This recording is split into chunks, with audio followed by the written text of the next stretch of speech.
¿cómo están? Este es un capítulo más de Escena del Crimen y hoy vamos a tocar algunos de estos casos que para muchos, en su entender, tal vez con cierta connotación mediática, piensan que es un caso que puede pasar desapercibido dentro del mundo criminal. Pero tiene tantas aristas, tantos condimentos que nos llevó justamente a detallar y a contar esta historia.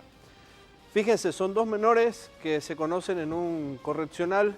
Ellos posteriormente quedan liberados, al menos el último, el que resulta ser víctima, se refugia en la casa de él y al parecer en una noche donde fumaron marihuana hubo una pelea. Llegó esto al punto de la discusión y la muerte. Pero no fue hasta días después que en un caso muy tenebroso, porque el cuerpo estaba oculto bajo la cama del victimario, y si no era por justamente ese proceso químico de descomposición del cuerpo, tal vez hubiese permanecido más tiempo ahí. Decidió cercenarlo, enterrarlo y posteriormente se descubrió el hecho. Claro, habían testigos de por medio y hubo todo un análisis e investigación policial forense que llegó a la determinación de quién era el responsable. Todo esto ocurrió en el año 2012, ya hace bastante tiempo, pero hoy vamos a repasar, vamos a recordar esta historia aquí en Escena del Crimen. Vamos a saber de quién se trata, quién era la víctima, el victimario y por supuesto después conocer la vida de quien en vida fue la víctima de esta historia.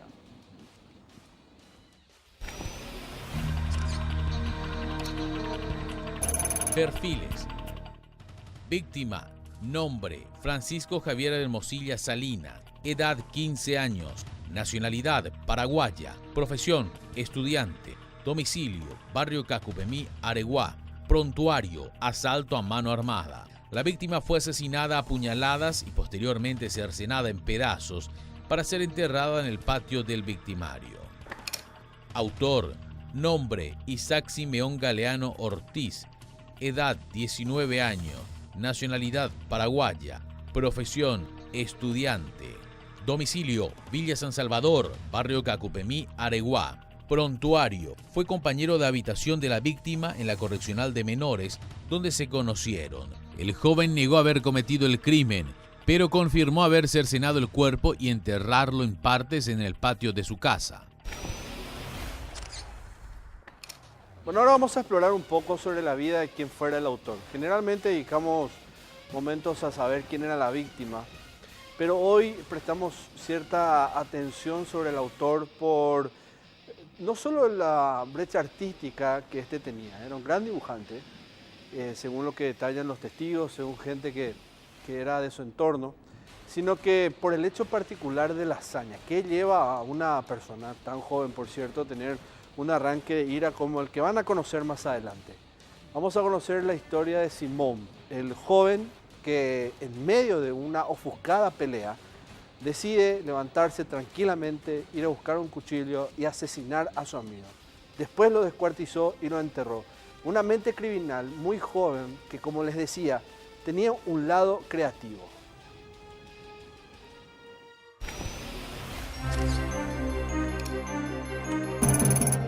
¿Quién es Isaac Simeón?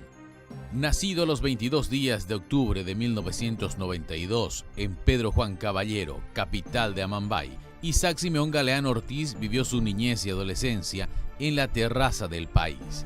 Allí desarrolló su pasión por el dibujo y dotes de artista a pleno. Con una tremenda imaginación, plasmó varias de sus ideas en el papel y posteriormente empezó a usar como lienzo la piel humana. Se convirtió en tatuador. Con su madre trabajando al otro lado de la línea internacional, en Punta Poná, Brasil. Su crecimiento no fue nada fácil. En los últimos años del colegio, se enfocó en terminar sus estudios de la mejor manera para poder conseguir una beca y trasladarse a la capital del país, donde estudiaría diseño gráfico. Estaba a punto de salir diseño gráfico, mi beca de diseño gráfico que iba a salir este año. Ya que estamos, fui para ir a traer toda la semana pasada documento de colegio. Fue así que llegó a la casa de su abuela, en Areguá, donde vivió hasta el momento en el que ocurrió el hecho. Pese a que pasó a formar parte de la población de reos en el penal, Isaac no pudo frenar su virtuosa habilidad con el lápiz, que se convirtió en el mejor pasatiempo tras las rejas hasta hoy día. Un buen dibujante que hasta hoy día continúa inclusive con ese talento de no solo hacerlo en hoja porosa, en una hoja común y corriente, sino que se destaca también en el lienzo. Y posteriormente, como ustedes escuchaban, hasta llegó a hacer tatuajes en la cárcel. Uno diría que talento desaprovechado en medio de una situación como esta. Y eso es lo que nos llamó la atención y a la curiosidad de tratar de adentrarnos en la mente de este joven que tomó la determinación de asesinar y la peor forma a su amigo, a un menor de edad, que buscaba refugio en su casa después de un hecho que había ocurrido en aquel 2012. Claro, esto sin el más atisbo de los arrepentimientos, porque hasta hoy día sostiene su inocencia y lo había hecho, inclusive a través de su abogada, que dio detalles justamente a la producción de Escena del Crimen sobre esto. Él sostiene su inocencia, él nunca hizo lo que hoy nos lleva a contar la historia de este joven. Y vamos justamente a ese detalle. ¿Qué había pasado en aquel año 2012? ¿Cómo comienza toda esta historia? Ya sabemos quién es la víctima, quién es el victimario. Conocemos inclusive el perfil de este joven, el perfil artístico. Pero hay un lado siniestro, un lado oscuro de Simón. Ese lado oscuro se dio en una sola noche. No sabemos qué pasó antes, no sabemos inclusive qué fue lo que le llevó a tomar esa determinación. ¿Cuál fue el detonante para llevarlo a la determinación de tomar un arma y asesinarlo a sangre fría y para agravar la situación, esconder el cuerpo en su propia casa? Vamos a conocer qué ocurrió en aquel 2012, cuando todo empezó en la casa del victimario.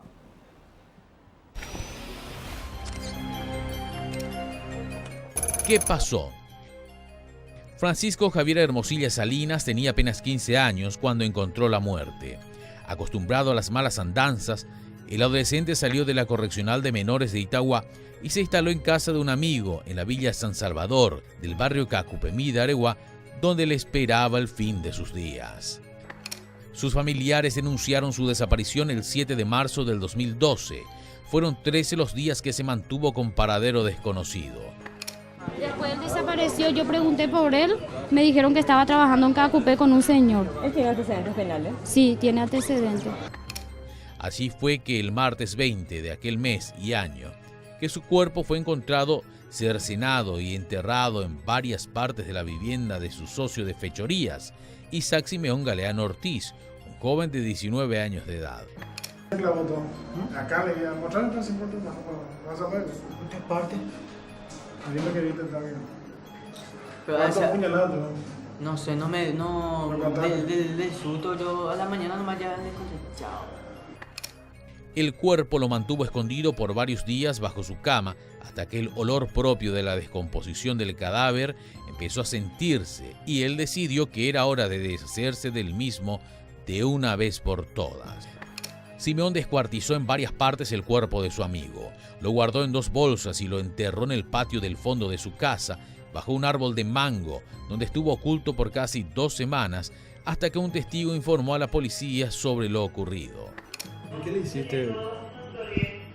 ¿Le cortaste? ¿Qué hiciste con un cuchillo? ¿Cómo fue? Con una hacha, Con un hacha. ¿Y le cortaste el brazo? el brazo y las piernas. O sea, le desmembraste. Sí. Una comitiva fiscal y policial, encabezada por la fiscala Francisca Gómez y agentes de investigación de delitos, llegó hasta la casa de Simeón, donde finalmente fue encontrado el cuerpo del chico luego de varios minutos de excavación. Sobre el móvil del crimen se habló de varias versiones, entre ellas que los adolescentes discutieron por la última dosis de droga, mientras que otros afirmaron que aparentemente el motivo de la discusión fue por la repartición de un botín, pues ambos se dedicaban a realizar robos en la zona. Hay muchos que dicen que es por el tema de drogas. ¿Tú tuviste alguna bronca con ese tipo? No, mi socitera. Bueno, estoy leyendo lo escalofriante de la forma en que detallan los documentos forenses, de la manera en que habían asesinado a Javier, a Francisco Javier. A él lo asesinaron con un hacha, que después vamos a ver un poco cuáles son las armas consignadas en las actas, porque accedimos también a documentos que detallan. Pero con esta arma lo había asesinado y posteriormente de que pasaron los días, y como le había dicho al principio, pasaron los días y ese proceso químico de descomposición del cuerpo fue lo que lo molestó. Ese olor que emanan los cadáveres, y finalmente él decide tomar la decisión de cercenar ese cuerpo para deshacerse de él. Y ahí es donde entra Heridas que Hablan, porque vamos a conocer los detalles justamente de la forma sanguinaria y la decisión que tomó él finalmente, y que nos lleva a todos a pensar qué fue lo que pasó por la cabeza de este joven de aquel entonces, 19 años, para procesarlo de esa manera, para matarlo de esa manera y disponer su cuerpo de esa forma. Muchos dicen que la desesperación tal vez pudo haber sido un justificativo de todo esto, pero ustedes se imaginarán un joven asesinando al amigo, o al menos conocido, y posteriormente cercenando el cuerpo. Uno dirá si es que tal vez haya tenido una experiencia inclusive anterior a este caso en sí, para obrar así. Usted ni se imaginaría pasar por una situación como ella. Nosotros nos hacemos la misma pregunta. Ahora, en Heridas que Hablan, ¿qué fue lo que ocurrió en aquel 2012? ¿Cómo él se deshace del cuerpo y qué decían los forenses de aquel entonces?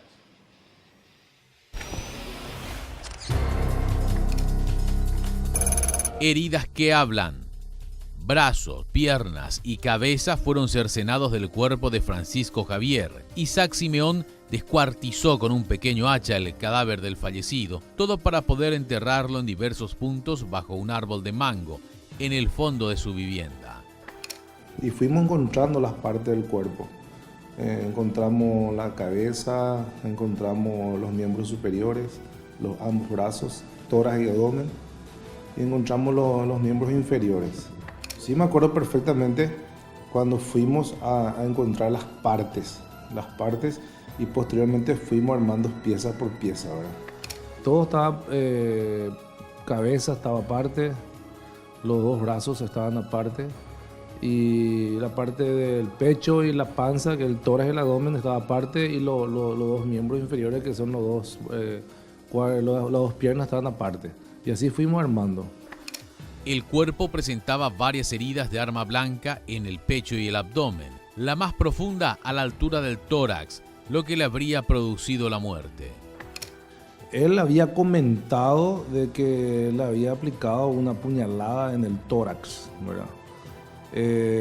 Yo me acuerdo que encontramos una herida en la parte cardíaca, que yo no puedo decirte, como que él nos comentó a nosotros, yo creo que esa fue la causa, ¿verdad? Una herida en la parte del tórax, que fue una herida en la parte del corazón, que probablemente fue lo que le llevó a la muerte. La causa de muerte fue diagnosticada como shock hipovolémico por herida de arma blanca, según el informe forense.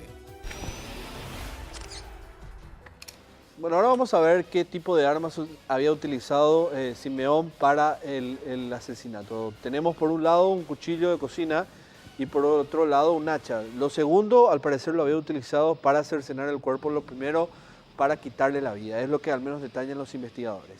Algo que en parte nos lleva a presumir, evidentemente, que no hubo una acción de terceros. Él había tomado las armas que había a disposición suyo. Este es el cuchillo de cocina que uno, bueno, convencionalmente lo puede tener en la casa inclusive.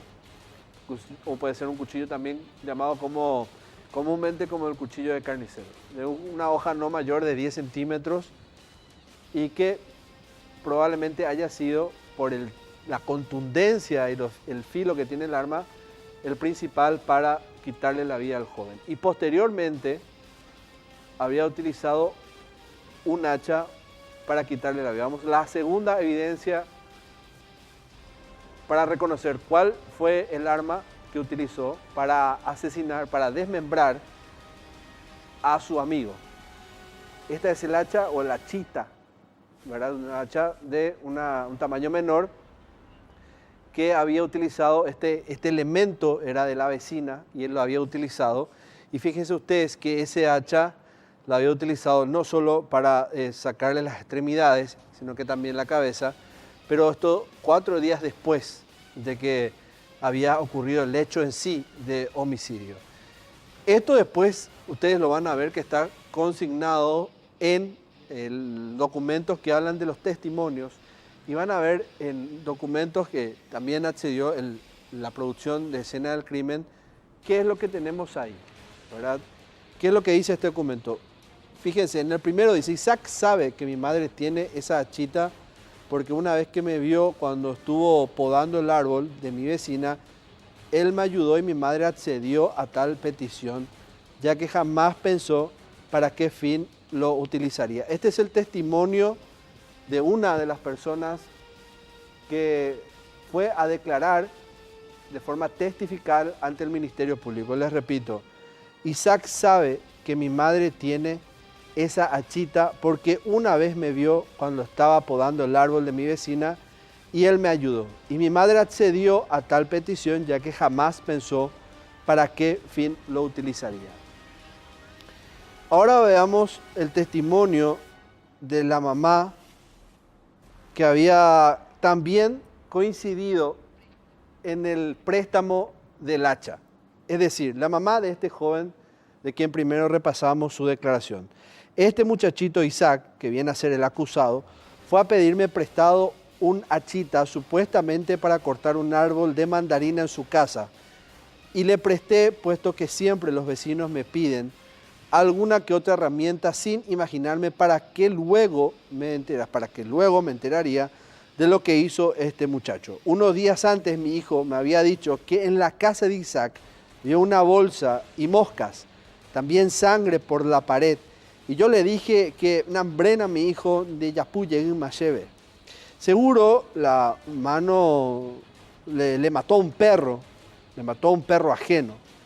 Isaac le había contado lo que hizo y le amenazó con matarle de la misma forma si le contaba a alguien.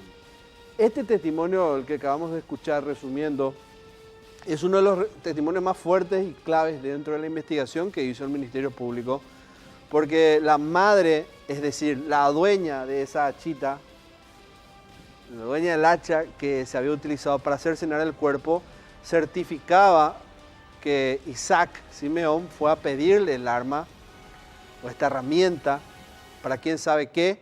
Posteriormente recién se enteró e inclusive se supo después de la bolsa negra donde al parecer estaban los restos humanos, y posterior a ello ella supo de una amenaza inclusive de muerte si es que se llegaba a comentar algo de esto. Y no solo fue el hijo de ella el amenazado, sino que otros amigos de Isaac Simeón. A medida que se iba pasando el tiempo, más gente se iba enterando sabiendo de este hecho y más personas eran amenazadas en ser inclusive asesinadas si llegaban a contar algo de esto. Prácticamente a esta altura de toda la historia, los rumores se hacían más y más fuertes. La desaparición de este joven de 19 años que fue a buscar refugio en la casa de Isaac Simeón luego de salir del correccional de este menor, ellos se habían al parecer drogado con marihuana, que es lo que en parte consignan la investigación. Otros señalan que realmente fue crack. El punto es que estaban con alguna que otra dosis de estupefacientes encima. Posteriormente a eso se le sumó un cóctel bastante peligroso porque ingirieron alcohol, dicen vino. Y después ocurre lo peor. Una discusión que muchos no saben por qué, teniendo en cuenta que el principal procesado, acusado hoy en día de esto, asegura ser inocente. Es decir, nadie sabe qué pasó realmente, nadie sabe por qué se pelearon. Lo cierto es que la discusión llevó al punto de la muerte, porque Isaac fue hasta la cocina, tomó el cuchillo, vino, lo clavó, le dio muerte, ocultó el cuerpo bajo su cama. 4 días después, invadido por el hedor que emanaba de ese cuerpo, decidió cercenarlo, ocultarlo, intentar al menos, y después hacer como si nada. Hasta que, como efecto dominó, las cosas comenzaron a derribarse y cada vez estaban más cerca por testimonios y por denuncias de qué fue realmente lo que pasó. Isaac Simeón de pasar a ser un joven común y corriente, tal vez un gran artista, pasaba a ser un asesino a sangre fría. Más de la investigación, vamos a ir a un corte breve, muy breve, y después continuamos con más ya de la investigación del asesinato ocurrido en el año 2012, una amistad peligrosa.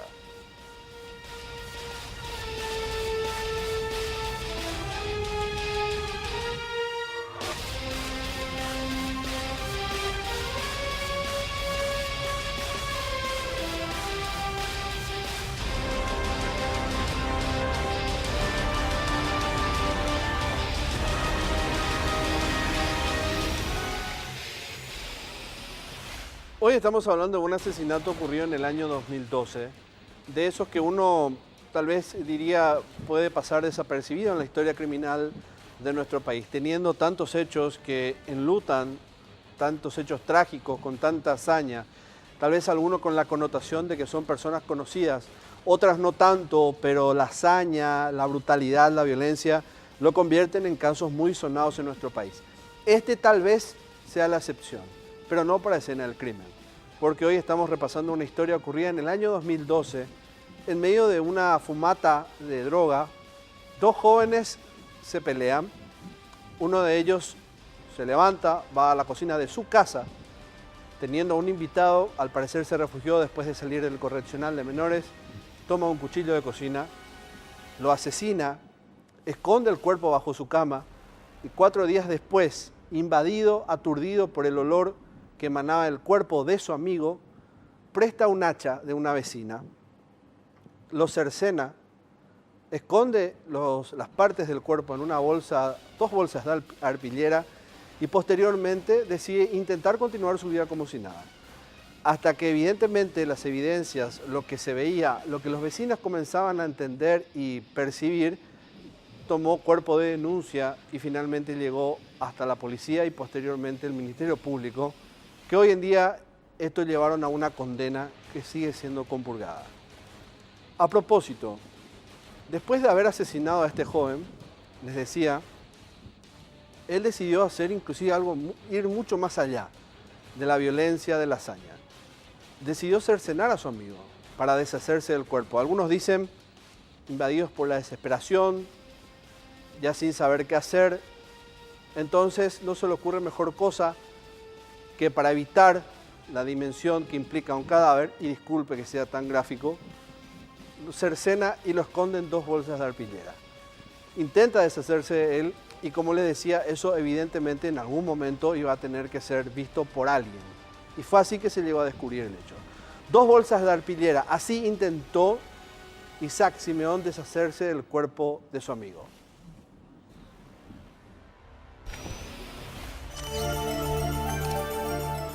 Lo guardó por 4 días. En aquellos días del 2012, Isaac Simeón, además de realizar trabajos de albañilería, se dedicaba a realizar tatuajes. Sus clientes eran vecinos y amigos de la zona, quienes llegaban hasta su vivienda a las sesiones para marcar su piel. Entre ellos, un joven que llegó días después del hecho para realizarse uno. Ingresó a la casa y pudo percibir el fuerte olor que salía de la habitación de Isaac.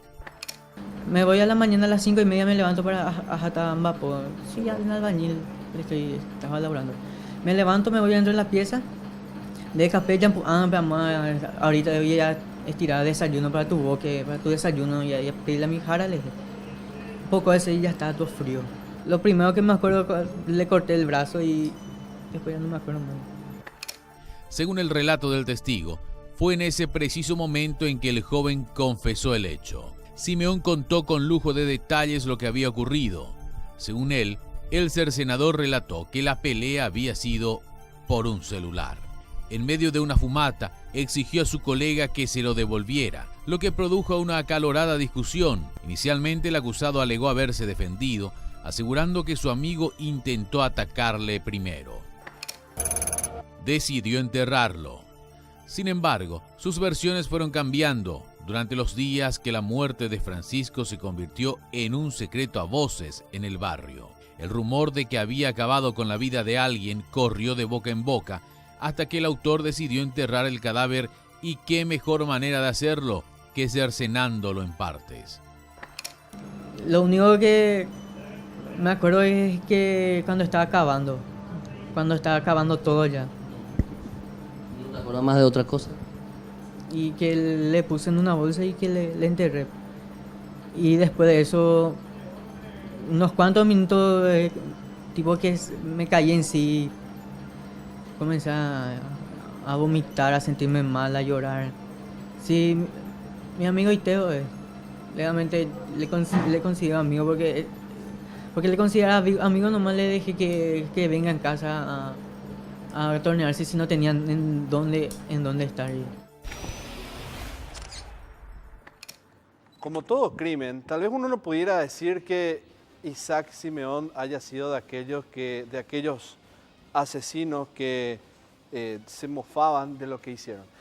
Fíjense que hay casos de criminales que vuelven a la escena del crimen como si fueran a contemplar una obra de arte, entre comillas, o aquellos que hacen gala de lo que hicieron y comienzan a rumorear. No digo que esta sea la situación, simplemente es coincidencia, porque Isaac Simeón comenzó a contarle a sus amigos de esta situación, a cada uno de ellos, y eso, como reguero de pólvora, fue pasando de boca en boca y fue contando de boca en boca. Tenemos documentos de aquellas testificales, de 2 para ser precisos, quienes contaron lo que había ocurrido en aquel momento de boca del propio Isaac Simeón, y ellos fueron a declarar ante el Ministerio Público. Esta es parte de la declaración de Rubén Darío Lescano Grance. Él dijo: llegamos a la casa de Isaac, que es el acusado, y nos quedamos enfrente de la casa donde él mismo estaba tomando tereré, oportunidad en que directamente le pregunté si le había matado a alguien riéndome.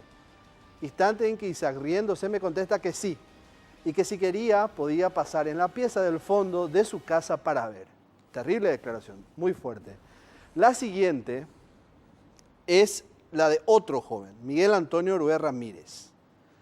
Y dijo él: ingresé al patio trasero de su casa y al ingresar dentro de la primera pieza del fondo ya pude percibir un olor muy fuerte y pude divisar que la puerta tenía sangre, así como también pude ver perfectamente una bolsa de color blanco que contenía algo con mucho olor y lleno de moscas. Ahí está. Y después continúa diciendo él: tuvo un altercado, en otra parte de esta misma declaración, tuvo un altercado con Javier, que es la víctima fatal, porque Javier le había vendido o empeñado un aparato celular Nokia 5800 a la mamá de Isaac, y la madre de este le dio dicho celular para que Isaac lo use.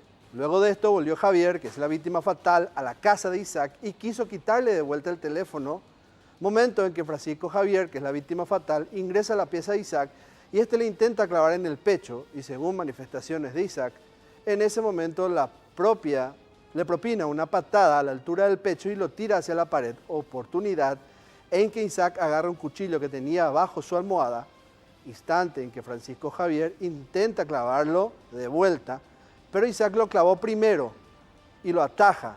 Ahí la víctima fatal le dice: porque por lo que este lo soltó, pero Javier intenta de vuelta clavarlo, y ahí fue, según lo que nos contó, que le propinó una estocada a la altura del pecho, instante en que se cayó y se murió. Luego nos dijo que tenía que hacer desaparecer el cuerpo porque lo complicaría y que lo enterraría o lo quemaría. Declaración fuerte, contundente, que viene después a sopesar en el entendimiento del Ministerio Público como los relatos claves que vienen del propio Isaac Simeón.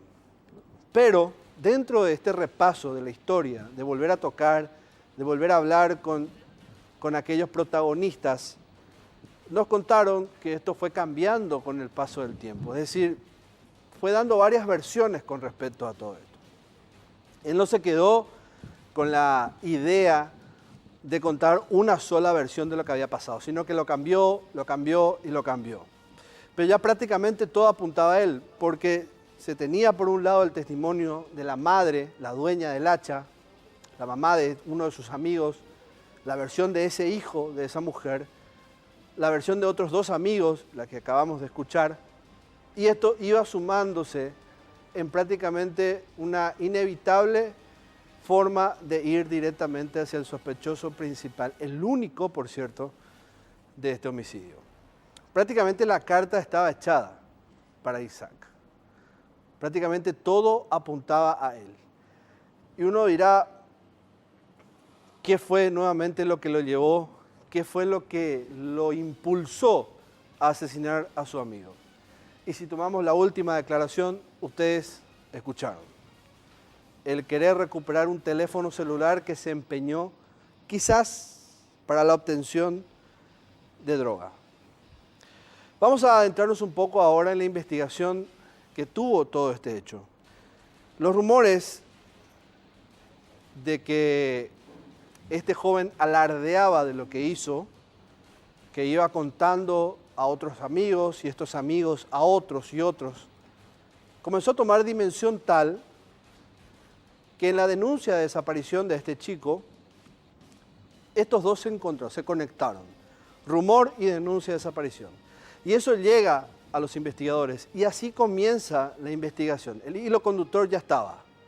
La policía solo necesitaba encontrar quién era ese joven que alardeaba de haber asesinado y cercenado a su propio amigo.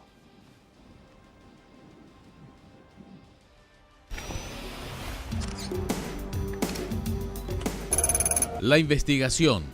El rumor de que Isaac había acabado con la vida de una persona corrió de boca en boca. No era más que un rumor, hasta que finalmente el 20 de marzo del 2012 llegó a oídos de la policía, desde donde rápidamente tomaron intervención. Pero esto me quedó grabado. Me llaman la fiscalía, recibo que hubo un hallazgo de cadáver. Acudimos con criminalística en la fiscalía y ya estaba el detenido, me acuerdo bien, estaba ya el detenido ahí, estaba cerca en el patio. Varios testigos afirmaron haber escuchado que algo ocurrió en la casa del chico, lo que llevó a los agentes de la Comisaría 48 e Investigación de Delitos a que empezaran las pesquisas sobre el caso. Él estaba muy tranquilo, nos comentó que cómo fue que lo hizo, que le cortó parte por parte. Y creo que nos comentó de que posteriormente él se quedó dormido y vinieron unos amigos. En una patrullera se trasladaron hasta la casa del joven para averiguar más de cerca lo sucedido. Lo interrogaron para saber qué había pasado con Francisco. Primero, Isaac afirmó que estaba en Caacupé, pero luego confirmó a los agentes que enterró el cuerpo en su patio. Y ya estaba el detenido, me acuerdo bien, estaba ya el detenido ahí, estaba cerca en el patio. Y con personal policial, él nos comentó de que le habían enterrado, le habían cercenado al cuerpo, mutilado en varias partes del cuerpo. Y empezó la parte policial a excavar y fuimos encontrando las partes del cuerpo.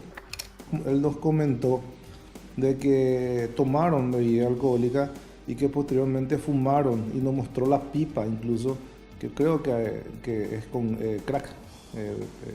Quemaron y fumaron. Él estaba ya con efectos. Sin más demora, los oficiales se hicieron de palas y otras herramientas para iniciar las excavaciones que se extendieron por varias horas, hasta que finalmente, entrada la siesta, empezaron a encontrar los restos. El suelo en sí era bastante húmedo, había mucho charco, creo que llovió en esos días, bueno, por el estilo. Entonces, estaban en bolsas. Entonces íbamos sacando y colocando en el suelo y posteriormente íbamos armando las piezas para ver si estaban todas las piezas. En 2 bolsas de arpillera sacaron los pedazos, enterrados en diferentes partes. Tras el hallazgo del cadáver, varias personas fueron sumando su testimonio a la investigación. No fue tan rápido, porque fuimos cavando el pozo y me acuerdo que era bastante profundo y él nos decía, está a la derecha, está la cabeza, nos decía, a la izquierda está el miembro, y porque no se encontraba rápidamente, nos llevó horas. No todo fue fácil para los investigadores en ese primer tiempo, porque Isaac Simeón negó primeramente el crimen. Aunque ustedes escucharon durante el desarrollo del programa que él había confesado inclusive ante medios de comunicación. pero ustedes saben, nadie está obligado a declarar en su contra.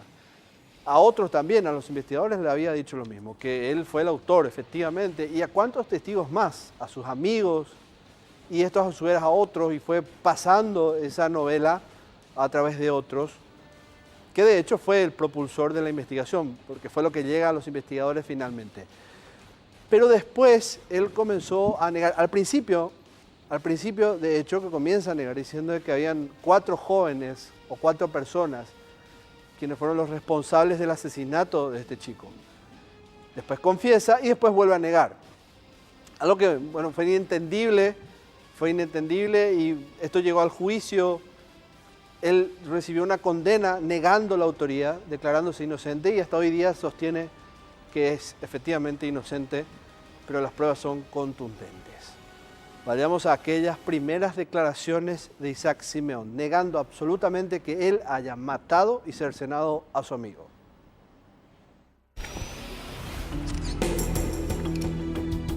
Negó el crimen. Tras la intervención de los uniformados, Isaac fue trasladado hasta la comisaría 48 local, desde donde habló con la prensa. El joven negó haber cometido el crimen. Dijo que su amigo, tras salir de la correccional, protagonizó una gresca donde resultó herido de arma blanca y llegó a su casa pidiendo auxilio, pues estaba herido, tenía antecedentes y no sabía a dónde ir. Él llegó en casa para pedirme socorro para... Pero vos no sos vecino, o sea, nunca le mataste a nadie. No, yo nunca tuve ni antecedentes ni nada. Me desesperó por la desesperación y el miedo A que te culpen a vos de... Y la pala prestaste, ¿verdad? Sí. Refirió que un día despertó y vio al quinceañero en su pieza, sin vida, por lo que pensó que cercenándolo acabaría con su dolor. Y me fui para despertarle y ya estaba todo sangrado en la cama y ese tenía unas cuantas puñaladas en su pecho, pero él no me mostró, no me quiso mostrar, o sea que no me dijo yo le pregunté varias veces si ese nomás él tenía y él me dijo que entre 4 un boyurucho es la mitad. Pero él me dijo que le golpearon con un taller, no me dijo que le hincaron, me dijo que le golpearon con un taller nomás en la cabeza. Y a la mañana yo me fui para despertarle y ya le encontré muerto. Y ya estaba todo desangrado ahí en la cama. ¿Vos le cortaste el cuello y los brazos? Eso después muerto yo.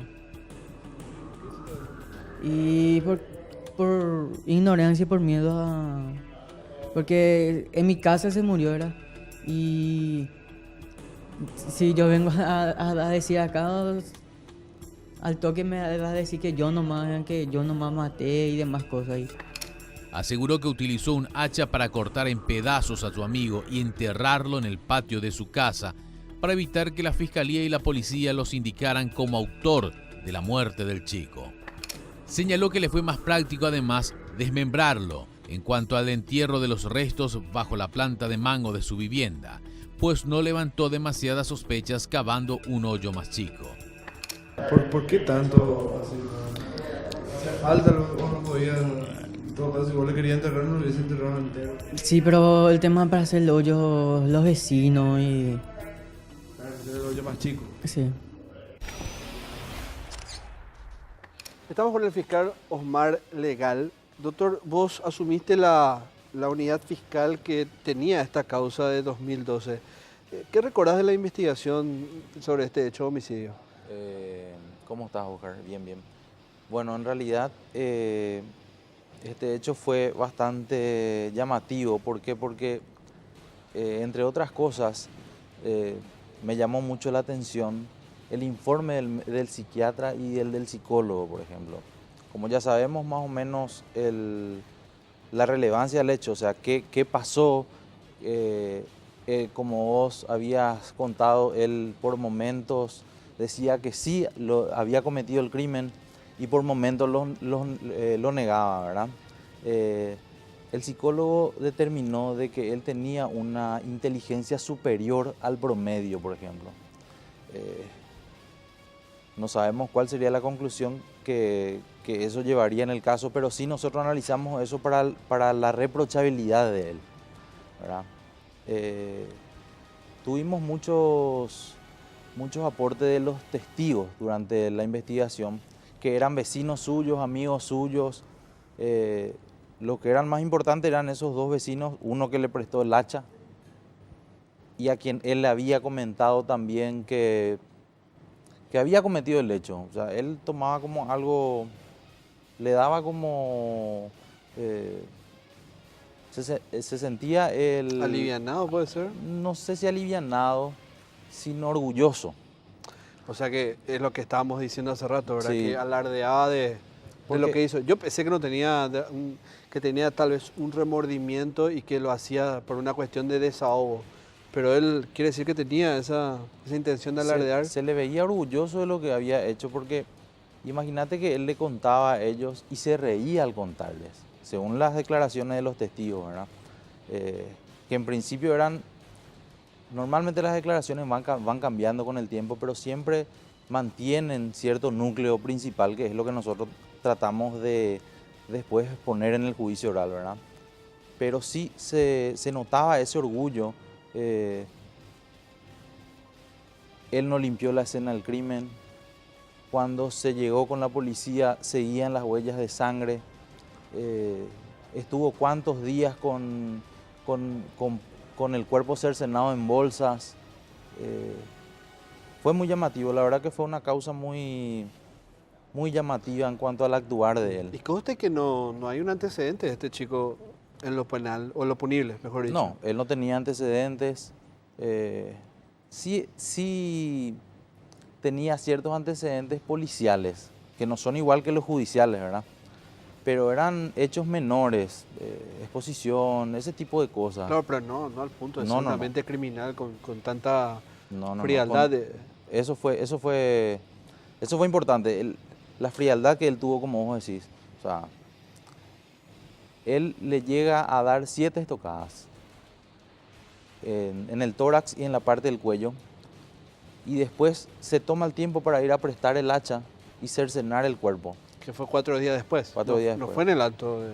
Justamente por ese periodo de tiempo que él se toma es que después también el crimen es más público para los vecinos, ¿verdad? Queda más expuesto. Claro, quedó más expuesto por los días. Él iba contando como si nada y después ya los vecinos hablaban. Los oficiales de la policía que fueron a declarar en el juicio cuentan que ellos estaban haciendo una ronda normal por el barrio y una chica es la que les ataja a ellos y le cuentan lo que pasó. Ellos corroboran eso con otras versiones de denuncias telefónicas y así van a la casa de él. ¿Y ahí se percatan de lo que pasó? Él vivía solo, ¿verdad? Pero la vivienda estaba dividida en 2. Había otra pieza, por llamarlo de alguna manera, que era la de la madre, de la madrastra en realidad. Él no estaba y la madrastra es la que permite el ingreso de la policía. Cuando ingresan ellos ya ven la escena con sangre, ahí se saca después, se comunica a la fiscalía, viene la gente de investigación de delito, criminalística, el médico forense, porque cuando él es detenido, él le confiesa su crimen a la policía. Sabemos que para el proceso implica, claro, la confesión, no, como vos dijiste, no es válida. Pero sí, eso sirvió de un indicio para seguir buscando otras pruebas. Doctor, me llama la atención el perfil psicológico que desarrolló el psicólogo. Este chico tenía una brecha artística y me hablas de que la inteligencia, según determinó este médico, era superior al nivel promedio. Lo que me lleva también a recordar tantos criminales, ejemplo de Charles Manson, que por citar un extremo, ¿verdad? Lo que era un asesino serial, este no lo es, pero digo nomás en relación a la inteligencia que él tenía. ¿Eso está conectado directamente a la falta de remordimiento? ¿Lo señaló eso el médico forense o no? Sí. No con esas palabras, pero sí con esa conclusión se entendía eso. Él no le daba igual la conclusión del crimen, o sea. Doctor, por último, llegamos al juicio. ¿Cuándo fue? Fue en el 2013, si mal no recuerdo. Un año casi después. Sí, un año después, un año y medio. ¿Cómo logran la condena de este chico?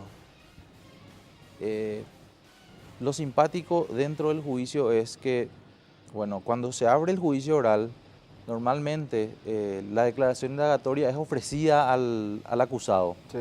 ¿verdad? Y él declara al inicio, puede declarar al inicio o al final. Él al inicio ya declara, después al final vuelve a hablar.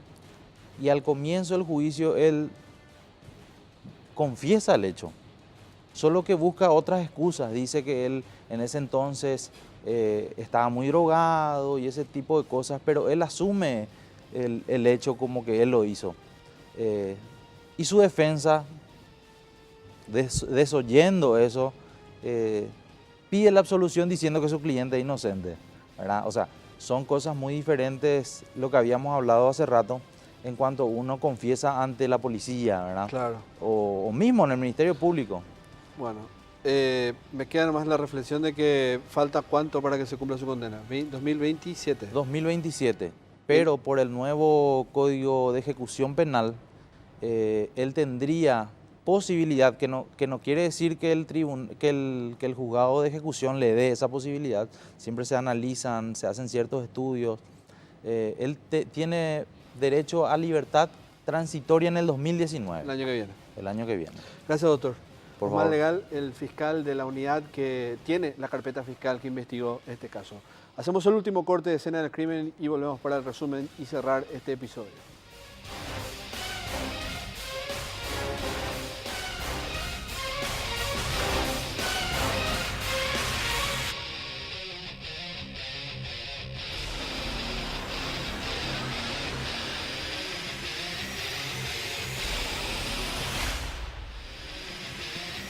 Isaac Simeón asesinó a su amigo de 19 años, él tenía 19 años, perdón, su amigo 15, Francisco Javier, en el año 2012.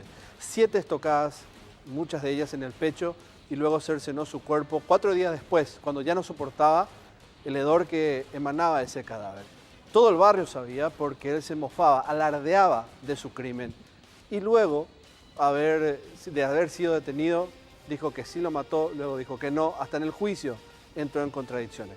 Hoy día dice que es inocente. El año que viene podría salir con una libertad condicional, provisoria. Y en el 2027 compurgaría su pena, si es que él continúa dentro de ese margen de buen comportamiento.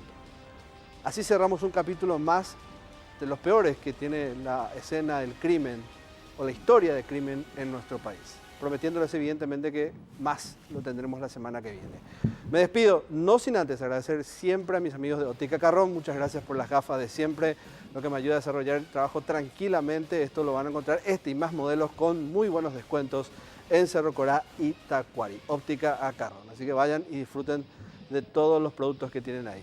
Nos reencontramos la próxima semana en un capítulo más de Escena del Crimen.